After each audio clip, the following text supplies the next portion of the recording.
Vous êtes sur Football Club de Marseille, l'OM vient de s'imposer 2-0 à Amiens. Quels sont les 3 enseignements à retenir de ce match?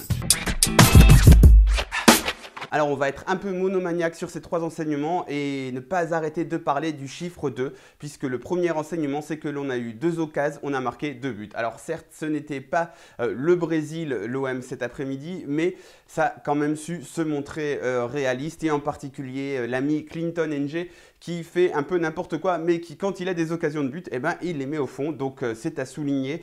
Il en est quand même à 5 buts déjà, alors dans un OM en crise, peut-être que son sens du but nouveau qui est en train de se révéler sera peut-être plus utile que l'intelligence de jeu de Valère Germain qui a du mal à s'exprimer dans un collectif en crise. C'est à voir dans tous les cas, 2 occasions de but cet après-midi. On continue avec le chiffre 2 pour signaler à nos Olympiens que dans un match il y a 2 mi-temps, parce qu'ils ne semblent pas le savoir. Encore une fois, on n'a joué qu'une seule mi-temps, une seule mi-temps sur 2.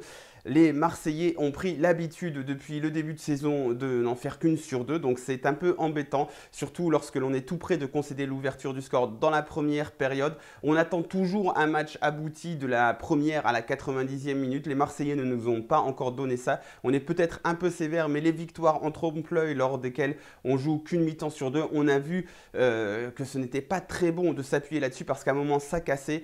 Donc on ne veut pas continuer à s'appuyer là-dessus. On attend une victoire abouti, un match abouti des Marseillais de la première à la 90e minute. Enfin, on va terminer avec ce fameux chiffre 2 pour dire que les Marseillais restent sur 2 victoires consécutives. Alors, on ne va pas trop s'enflammer puisque ces 2 victoires consécutives face à Konyaspor et Amiens, soit 2 équipes qui sont loin d'être au niveau de la Champions League, mais n'empêche que il faut quand même aussi souligner qu'on va sans doute rencontrer 50 à 60% d'opposants de ce calibre-là cette année entre la Ligue 1 et la Ligue Europa. On ne va pas tous les semaines rencontrer des Monaco, donc si on remporte 50 à 60% de nos matchs, ce ne sera pas trop mal, ce ne sera pas emballant, mais le rêve est un peu mort de toute manière. Mais bon, au moins on pourrait peut-être terminer dans nos objectifs.